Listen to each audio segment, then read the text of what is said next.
These bad dance make it hurt. So the chief guest for today is going to be Pingal Khan. Pingal is an advocate with more than a decade in practice. He is the co-founder of a full-service national firm, Ashlar Law, with offices in Bangalore, Mumbai, and Kolkata.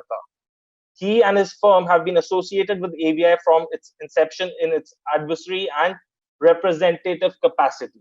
The vaping situation in India is complicated as of today. What is the situation? Can a person use vapes in India or not? Per se, vaping, as in the act of using a vape, is allowed. There is no ban on the act of using a vape. So user can continue vaping. There is a ban or a prohibition with punishments and penalties on manufacture, production, stocking up, sales, distribution, import, export, etc.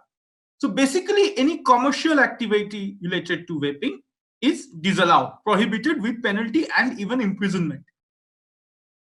Besides that, there is a DGCA notification which also bans carrying vape devices in aircrafts. Right now, these are the two clear positions. One, there is a DGCA ban on carrying vape devices in aircrafts.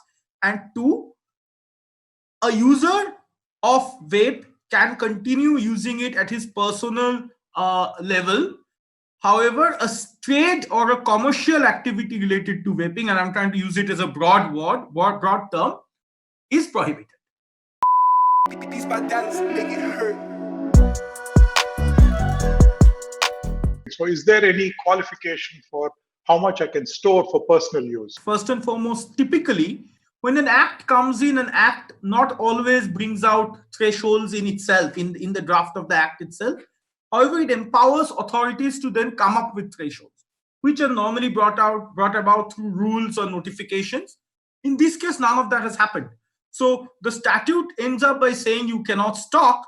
It doesn't go on to say what would constitute stock. What is the threshold? If a person has more than 3 devices, is that stocking? If a person has more than 8 vials of the fluid, is that stocking? We don't know. Right now, there are no defined thresholds for what amounts to stock.